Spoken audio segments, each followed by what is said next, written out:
వరకు అయితే పూర్తిగా విచారణ కొనసాగింది. గుచ్చి ప్రశ్నలు అడిగారు. పూర్తిగా ప్రశ్నల వర్షం కొనసాగిందని కూడా చెప్పవచ్చు. ఎప్పుడు వచ్చినా కూడా నేను మళ్ళీ వస్తాను, సాటిస్ఫాక్టరీగా నేను పూర్తిగా చెప్పాలి అంటే వాళ్ళకి సాటిస్ఫాక్షన్ వచ్చే వరకు నేను పూర్తిగా క్వశ్చన్స్ కి ఆన్సర్ చెప్తానంటూ కేటీఆర్ చెప్పడం అయితే జరిగింది. మరోవైపు అయితే లంచ్ బ్రేక్ తర్వాత ఏదైతే మొదట ఐఏఎస్ ఆఫీసర్ అరవింద్ కుమార్ కి సంబంధించిన క్వశ్చన్స్ క్రాస్ క్వశ్చనింగ్ చేయడం అయితే జరిగింది. ఆ తర్వాత మొత్తం మీద చూసుకుంటే కూడా ఉదయం నుంచి పూర్తిగా 30 క్వశ్చన్ల వరకు అడిగారని మొత్తం మీద తెలుస్తుంది. ఆ తర్వాత ఆఫ్టర్నూన్ సెషన్ తర్వాత దానకిషోర్ ఇచ్చిన స్టేట్మెంట్ మేరకు దానకిషోర్ కి సంబంధించిన క్వశ్చన్స్ అడిగారు, గుచ్చి అడిగారని పూర్తిగా తెలుస్తుంది. మరోవైపు పైసలు ఎలా ట్రాన్సాక్షన్ చేస్తారు, డబ్బులు ఎలా ట్రాన్సాక్షన్ చేస్తారని పూర్తిగా కేటీఆర్ క్వశ్చన్ చేయడం అయితే జరిగింది. కరప్షన్ ఎక్కడ జరగలేదంటూ పదే కాన్స్టెంట్లీ కేటీఆర్ అదే మాట చెప్పారని బయటకు వచ్చిన తర్వాత కూడా కొన్ని కీలకమైన వ్యాఖ్యలు చేయడం జరిగింది.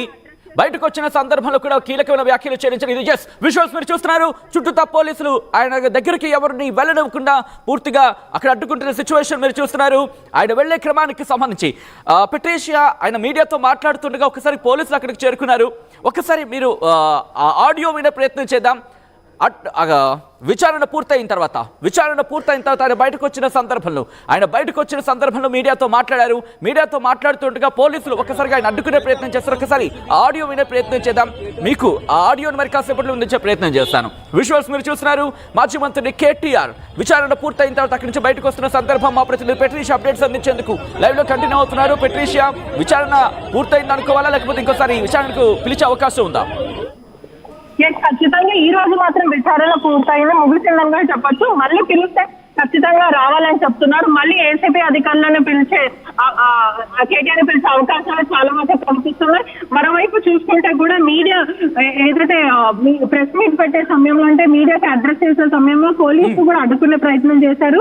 ఏసీబీ ఆఫీస్ నుంచి మీరు తక్షణమే మూవ్ అవ్వాలి, మీ కార్ని తీసుకొని మీరు వచ్చేసేయాలని చెప్పినప్పటికీ కూడా కేటీఆర్ మాత్రం లేదు, వాట్సాప్ ప్రాబ్లం అంటూ పోలీసులు అడగడం అయితే జరిగింది. ఇక్కడ ప్రెస్ మీట్ పెట్టొద్దన్న కూడా వాట్సాప్ ప్రాబ్లం అంటూ కేటీఆర్ అడగడం జరిగింది. ప్రస్తుతం ఇక్కడ నుంచి ట్రాఫిక్ క్లియర్ చేయాలంటూ పోలీసులు అడ్డుకునే ప్రయత్నం చేస్తారు. ఒకవైపు చూస్తుంటే కేటీఆర్ మాత్రమే మీ ప్రాబ్లం ఏంటి అని అంటున్నారు. కేటీఆర్ మాత్రం మనం విజువల్స్ చూస్తే బీఆర్ఎస్ భవన్ ఎక్స్క్లూజివ్ గా మనం స్క్రీన్ మీద చూస్తున్నట్టయితే కూడా బీఆర్ఎస్ భవన్ కి వెళ్లారు. ఒకవైపు సుమారుగా 55 కోట్ల ట్రాన్సాక్షన్ కు సంబంధించింది నిబంధనలకు విరుద్ధంగా 55 కోట్ల పోలీసు ట్రాన్స్ఫర్ చేశారు, తానే పంపించారంటూ కేటీఆర్ స్టేట్మెంట్ ఇచ్చారు. పూర్తిగా ఈ విషయం అంతా కేసీఆర్ కి తెలుసా అంటూ ఏసీఎం అధికారులు క్వశ్చన్ చేయడం అయితే జరిగింది. ఒకసారి మనం విజువల్స్ చూస్తున్నట్టయితే ఇప్పుడే ముగిసేసింది. అంటే సుమారుగా 7 ఒకవైపు చూసుకుంటే కూడా 7 hours వరకు ఏసీబీ అధికారులకు నేను విచారణకి సహకరించాను, పూర్తిగా ఎప్పుడు పిలిచినా దగ్గర అవుతాడు ఖచ్చితంగా. ఒకవైపు చూసుకుంటే కూడా మరోవైపు చూస్తుంటే కూడా కెమెరామెన్ విజువల్స్ చూపించే ప్రయత్నం చేశారు. ఆర్టీవీ కెమెరామెన్ ఒకసారి మనం విజువల్స్ తో చూస్తుంటే కూడా పూర్తిగా ఇక్కడ నుంచి తెలంగాణ భవన్ కి వెళ్లారు. పూర్తిగా అక్కడంతా కూడా కార్యకర్తలు అందరూ వెయిట్ చేస్తున్నారు. కేటీఆర్ వచ్చి ఏం చెప్తారు, కేటీఆర్ ఏం అడ్రస్ చేస్తారని అందరూ ఆసక్తిగా ఎదురుచూస్తున్నారని చూడొచ్చు. ఈ పూర్తి బీఆర్ఎస్ భవన్ కి వెళ్ళి బీఆర్ఎస్ భవన్ నుంచి ప్రెస్ మీట్ నిర్వహించే అవకాశం ఉందా పెట్రీషియా? కుమార్ బీఆర్ఎస్ భవన్ కి వెళ్ళి ఇప్పుడు ప్రెస్ మీట్ నిర్వహించే అవకాశం ఉందా? అంటే మోస్ట్లీ ఉండే అవకాశాలు అయితే కనిపిస్తున్నాయి. ఎందుకంటే ఇప్పటికే మీడియాని 2 నిమిషాలు అడ్రస్ చేస్తే పోలీసులు అడ్డుకున్నారు. బీఆర్ఎస్ భవన్ కి వెళ్ళి అడ్రస్ చేస్తారా లేకపోతే ఇంకా నెక్స్ట్ స్టెప్ ఏంటి అనేది తెలియాల్సిన విషయం. ఎందుకంటే ఇప్పటికే మీడియాకి అడ్రస్ చేసిన విధానం అయితే నేను విచారణకి సహకరించాను, ఇది ఒక లొట్టపీసు కేసు. పెట్రీషియా, ఇప్పుడు కేటీఆర్ తో పాటు ఇంకా ఎవరెవరు ఉన్నారు? విచారణ అయిపోయిన తర్వాత లాయర్లు కూడా బయటకు వచ్చిన సందర్భం ఉంది. వాళ్ళు ఏమైనా మాట్లాడే ప్రయత్నం చేస్తారా? వాళ్ళు ఏమైనా మాట్లాడుతున్నారా? మొత్తం మీద కేటీఆర్ తో పాటు లాయర్ కూడా లోపల ఉన్నారు. ఆ గ్లాస్ డోర్ నుంచి మానిటర్ చేశారు. ఇప్పటికే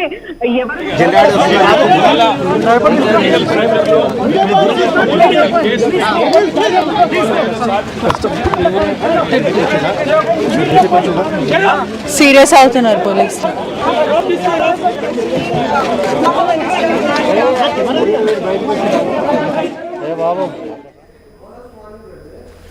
రైట్, మాజీ మంత్రి బీఆర్ఎస్ వర్కింగ్ ప్రెసిడెంట్ కేటీఆర్ ఈ ఫార్ములా రేస్ కేసుకు సంబంధించి ఆయన విచారణ ఎదుర్కొంటున్నారు. ఏసీబీ విచారణ చేసింది, ఏసీబీ విచారణ ఈరోజు జరిగింది.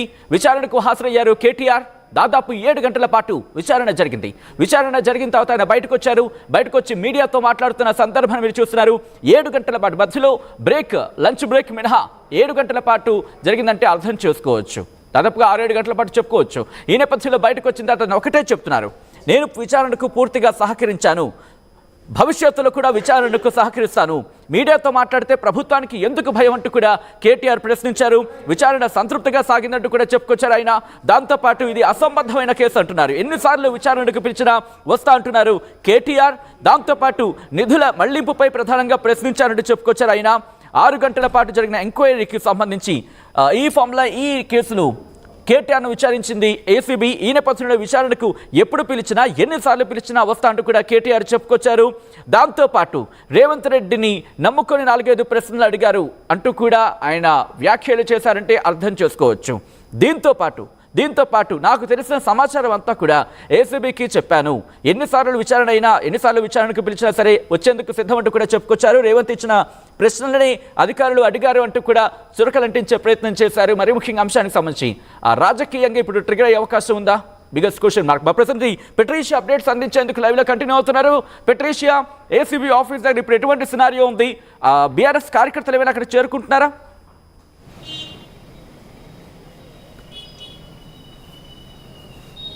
అంటే ఖచ్చితంగా ఇప్పటి వరకు పొద్దున్న నుంచి సుమారుగా 7 గంటల వరకు విచారణ కొనసాగింది. దాంట్లో కీలకమైన ప్రశ్నలు ఏసీబీ అడగడం జరిగింది. దానికి కొన్ని ఆన్సర్ చెప్పారు కేటీఆర్, కొన్ని ఆన్సర్ చెప్పలేదని పూర్తిగా తెలుస్తుంది. కేటీఆర్ బయటకు వచ్చిన తర్వాత నేను ఏసీబీ అధికారులకి పూర్తిగా సహకరించాను, ఇన్వెస్టిగేషన్లో నేను పూర్తిగా కంఫర్టబుల్గా ఉన్నానని చెప్తున్నారు.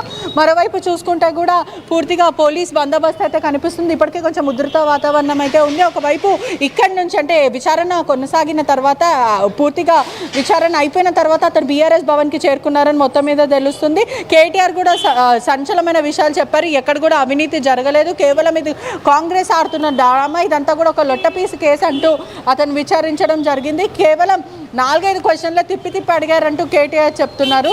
మరోవైపు చూసుకుంటే కూడా ఒకవైపు చూసుకుంటే ఎందుకు విదేశాల కంపెనీకి ట్రాన్స్ఫర్ జరిగింది, హఠాత్తుగా హెచ్ఎండిఏ పర్మిషన్లు తీసుకోకుండా మీరు ఎందుకని ఇలా చేశారు? దానకిషోర్ ఇచ్చిన స్టేట్మెంట్ మేరకు ఏదైతే డాక్యుమెంట్స్ హెచ్ఎండికి సంబంధించిన డాక్యుమెంట్స్ ఏవైతే ఉన్నా డాక్యుమెంట్స్ అంతా కూడా తిరిగేసి ప్రతి పేపర్కి క్వశ్చన్ అడుగుతూ ఉన్నారని కూడా పూర్తిగా తెలుస్తుంది. దానకిషోర్ ఇచ్చిన స్టేట్మెంట్ మేరకు ఆఫ్టర్నూన్ సెషన్ ఆఫ్టర్ లంచ్ తర్వాత కొన్ని క్వశ్చన్స్ అడిగినప్పటికీ ఆయన కొన్ని సమాధానం చెప్పారు, కొన్ని సమాధానం చెప్పలేరని కూడా మొత్తం మీద అయితే తెలుస్తుంది. ఒకవైపు చూసుకుంటే కొన్ని కాన్ఫిడెంట్గా చెప్పారు, కొన్ని కాన్ఫిడెంట్గా చెప్పలేదని తెలుస్తుంది. నేను అసలు ఎక్కడ తప్పు కూడా చేయలేను, అవినీతికి పాల్పడలేను, దెర్ ఇస్ నో కరప్షన్ అంటూ కేటీఆర్ సమాధానం చెప్పారు. కేవలము రాజకీయ దుర్బుద్ధితోనే నా మీద కేసులు బుక్ చేస్తున్నారంటూ కేటీఆర్ చెప్తున్నారు. మరోవైపు చూసుకుంటే కూడా ఏదైతే దానకిషోర్ ఇచ్చిన స్టేట్మెంట్ మేరకు కూడా ఆఫ్టర్నూన్ అంతా కూడా అవినీతి ఎక్కడెక్కడ జరిగిందో అతను ఒక స్టేట్మెంట్ ఇవ్వడం జరిగింది ఆన్ రికార్డ్లో.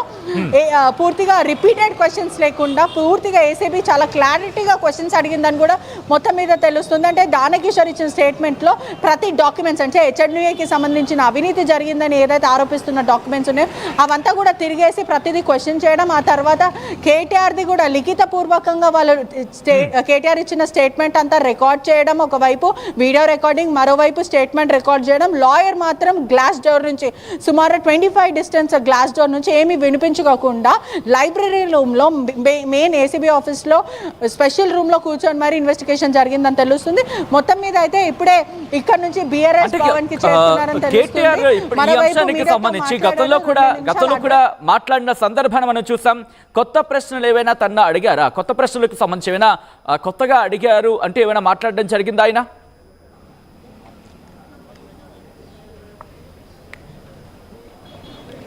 ఎస్, ఏమున్నా కూడా ఇప్పుడు ఏదైతే దానకిషోర్ ఇచ్చిన స్టేట్మెంటే కానీ లేకపోతే అరవింద్ కుమార్ ఇచ్చిన స్టేట్మెంట్ మేరకే కేటీఆర్ని అడిగారని పూర్తిగా తెలుస్తుంది. ఇవే క్వశ్చన్స్ ఏదైతే వాళ్ళ స్టేట్మెంట్లో ఉన్నా, ఎందుకని మీరు హఠాత్తుగా ఫండ్స్ అంతా ట్రాన్స్ఫర్ చేశారు, ఆర్బీఐ గైడెన్స్ కానీ నామ్స్ కానీ ఎందుకు పాటించలేరు, అదేవిధంగా జియో ఎటువంటిది ఉండకపోయినా ఎలక్షన్ కోడ్ అమల్లో ఉన్నప్పటికీ కూడా మీరు ఎందుకని ఇంత హఠాత్తుగా ట్రాన్స్ఫర్స్ చేశారు, ఎవరు చెప్తే చేశారు, మీరు కేసీఆర్కి ఇది తెలుసా, పూర్తిగా కేసీఆర్ ఏదైతే ఇదంతా ట్రాన్స్ఫర్ జరిగిందో కేసీఆర్ మిమ్మల్ని పిలిచి మాట్లాడారా అంటూ కేటీఆర్ని గుచ్చి క్వశ్చన్ అడిగాడనే తెలుస్తుంది. మొత్తం మీద కూడా హైడ్రామా అనే చెప్పొచ్చు ముగిసిన కేటీఆర్ విచారణ సుమారుగా 7 గంటల వరకు విచారించారని పూర్తిగా